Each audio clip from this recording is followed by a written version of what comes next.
Hello everybody, welcome to Gmania Studios YouTube channel. I'm Benga and I'm going to be taking you through some basic Flash tutorials. In this tutorial, we're going to be talking about the interface of Flash and understanding the different sections in the interface. Alright, let's just jump into it and see what we have. On installing your Flash, you're going to have either your Flash icon on your desktop or down here. I'm just going to click this because I already have my Flash opened. Okay, if you want to start a new file or a new project, you can either choose ActionScript 3 or ActionScript 2. I'm just going to choose ActionScript 3 for the purpose of this tutorial, and I'm going to be using CS5, and you can follow along if you're using CS3, CS4, or even AnimateCC. You can use Flash to actually do a lot of things. You can use it to do games, some website design, but I use it basically for animation. Alright, so I'm just on opening Flash. You're just going to see this interface, and it may look complex at first, but it's really not. Let me just get a color here to explain what I'm just section it out for you. This area right here is called the stage, and this is where you're going to spend a lot of time on this area, because this is basically where you're going to be doing all your drawings. You're going to spend a lot of sleepless nights, drawing and redrawing and all that fun stuff. This is basically where the magic happens in Flash as far as animation is concerned. This is called the stage, and the next section is called the timeline. And a good way to understand what the timeline really is to let me give you an example. A timeline is just like a series. It holds your images, your drawings. It holds them in the order you want them to play through. For example, if I draw on this first frame, right now you can see the frame is empty, it's white, but when I draw something on it, then it becomes this grayish color, meaning there's an image on it. And the more images you draw, if you keep drawing images right there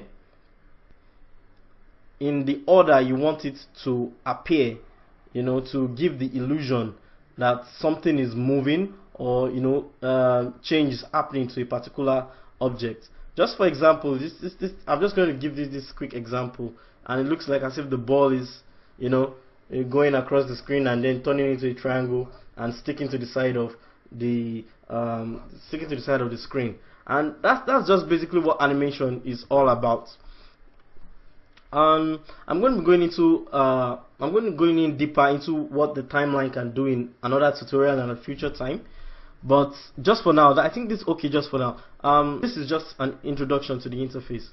Alright, so this is called the toolbar, and this is where you're going to be getting most of your tools to draw. This is where you're going to be getting your brush from. You're going to be getting your brush, your erasers, and different tools. Alright, so after the toolbar, I think the next section to discuss is your workspace and managing your workspace. And basically, I generally don't use this workspace, but this is called the classic workspace right here. You can see it right here, and you can actually change it into any workspace that fits the work you're doing. But this is the classic. This is called the classic, and you can come up here and actually change it from classic to debug, designer, or animator, for example. And when you choose animator, for example, the whole entire workspace just rearrange, just to Flash's default of what an animator, the basic tools an animator will be using most often. And this is this is actually the interface I use most times while I'm doing any of my animations. And you could actually, you don't have to use this, you don't have to use this. You could use either debug, design, depending on what you're doing. They are essentials. Essentials is a good one if you're just learning Flash. It just gives you the basic tools you need. But I usually use animator, and for the rest of these tutorials, and for the rest of the series of these tutorials, I'm going to be using animator to do most of my tutorials. So in case you open Flash, in case you're opening Flash for the first time and your workspace is not like what I have right here, you can just go up here and change it to animator, and then we'll have the same thing, and you can follow along with the tutorial.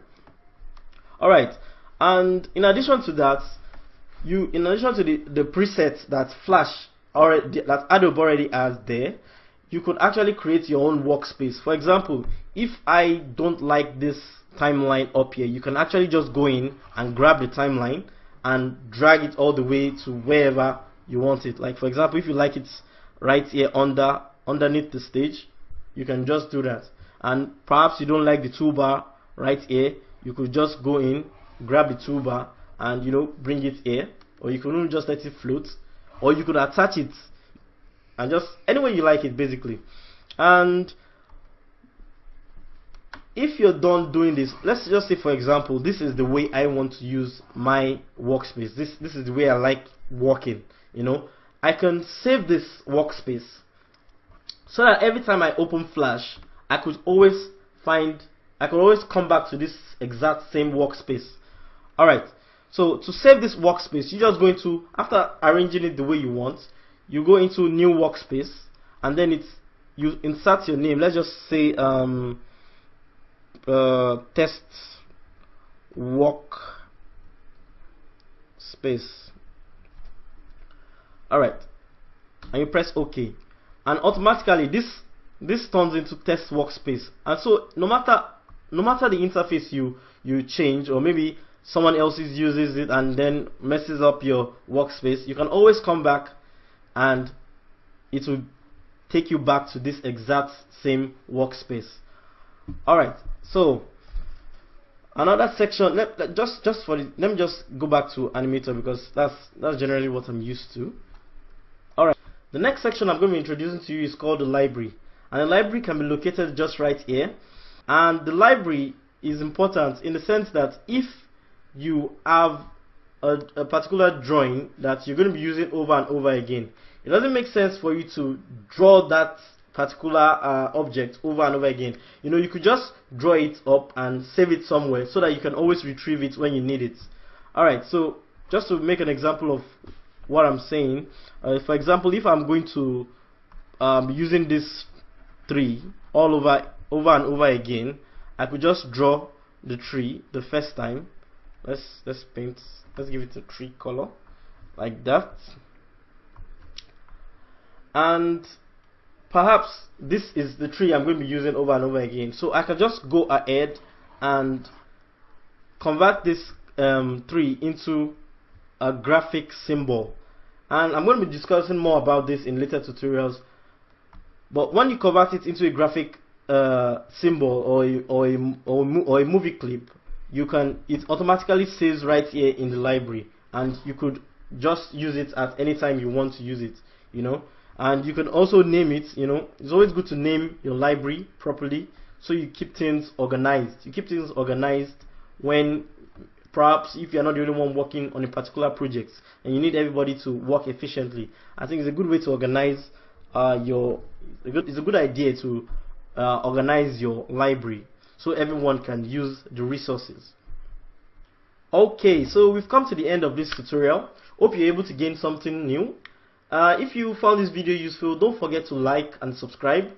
And if you have any comments or suggestions about videos you want me to do, please just drop a comment in the comment section below. And till next time, I'll see you later.